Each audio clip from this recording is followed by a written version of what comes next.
My name is Anne Marie Schneider, and I work with the Institute for Public Policy and Social Research at Michigan State University.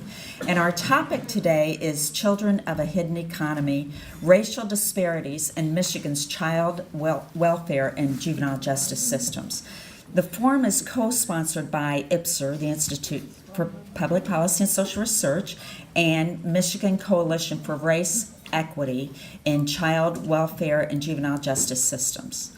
So the main intention for today is to inform you of the importance of this topic in your daily life, to give you research-based information on the topic that you can share with others, and to provide recommendations for positive change and an impact on Michigan's child welfare and juvenile justice systems, and inevitably, our state's future.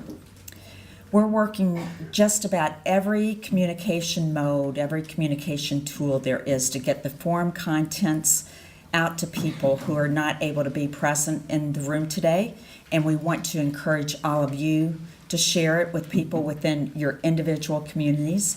We'll have it posted on YouTube, posted on our website, and we just really want to emphasize the importance of recycling, reusing this information. We have excellent, well-informed speakers today who are so passionate about what our topic.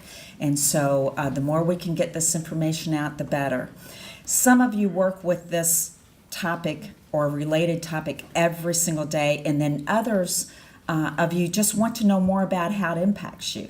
So I want to acknowledge a few people in the audience who, again, care very much about how it impacts you, and others who are working to address these issues. Steve Yeager, who is the director of the Michigan Department of Human Services, Children's Services Administration over here, and Stacy Blodden, who's the acting deputy director. Stacy, there you are right there. Thank you for being here. Stephanie Gonzalez, who is a colleague of yours, has been working on putting this forum together.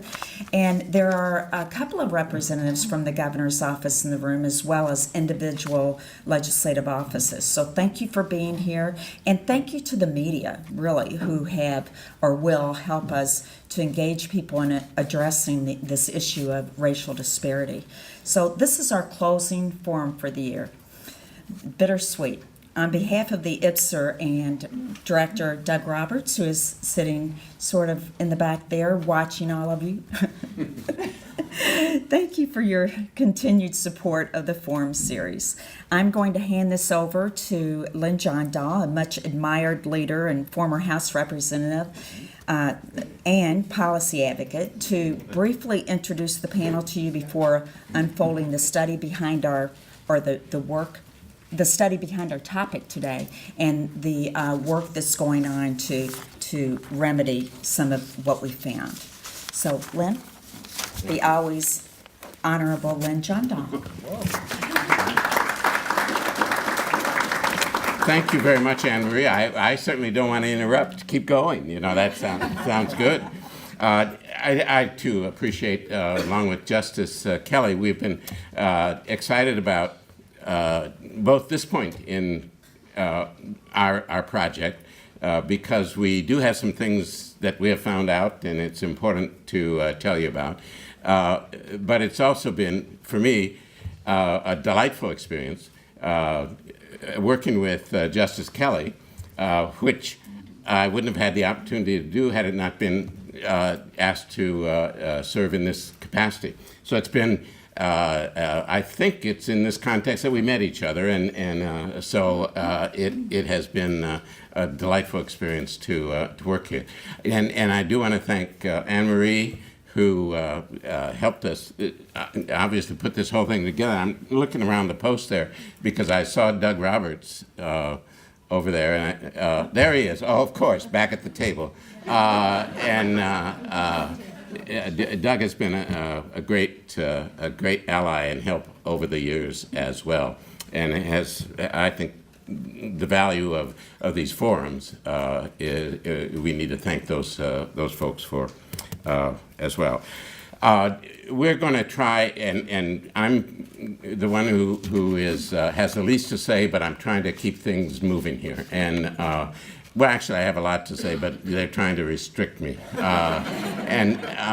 I do want to introduce the people that you'll be hearing from up here, and then we'll just call on them as we go ahead. You'll next hear from Justice Mary Beth Kelly, and who, as they say, needs no introduction. But in introducing her, I'm introducing a person who has shown a great deal of passion for and concern for kids in the system that have come before her in a variety of ways, and she's gone well beyond her various benches to address the needs and the importance to all of us in terms of our knowing what happens to kids and how they're treated and how we program for them. Also, while I'm talking about her, I should say she has been very helpful and now I'm looking for Mary Beth Preston. Right here, who has been a kind of chief of staff on this project. And Mary Beth, we're delighted, and Justice Kelly, we're delighted that you have made Mary Beth through the administrative office available to us. To Justice Kelly's left is Esther Onaga. Esther has been involved throughout our discussions with the Race Equity Coalition, and her field of expertise in the university, her field of study, is human development, family studies. Very critical. One of the things we noticed, it was obvious as we came together early on, was that there were unrepresented people we were talking about them in many instances, that is kids themselves and families and so on. And it was important, and so we did some focus groups with families to try to be sure we were hearing input from them. But people like Esther have been essential to us in helping us understand the world of reality in terms of what's happening in families, not only in Michigan, but very broadly. And next to her is Michael McMillan. Michael is a court administrator in Saginaw County. Saginaw County is a location that has been operating with the same agenda, essentially, on the county level, looking at what's happening to kids and how they're being treated and so on. And Michael works with Judge Harrison there, and she has been a zealous advocate for the project, and she has been generous with her investment, but also Michael's been generous in working with us.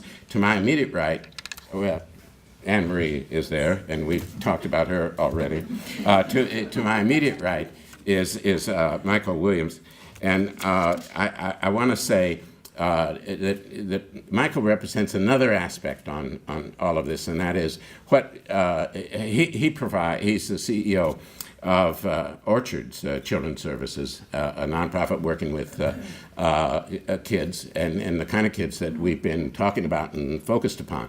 And his experience is the hands-on experience again in a local community, but he knows and has indicated to us in a variety of ways that what happens in local communities depends upon state policy and national policy and other levels as well. And Michael, thank you for being here.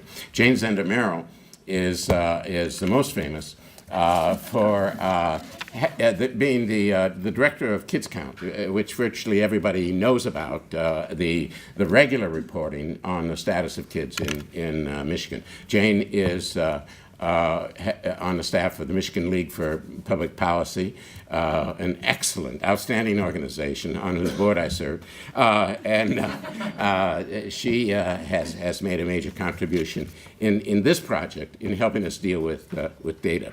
The absent person from the room is Paul Elam from Public Policy Associates, who has been kind of our data guru, and what Jane talks about will be material that she has worked with Paul on. So let me stop this and introduce Justice Kelly.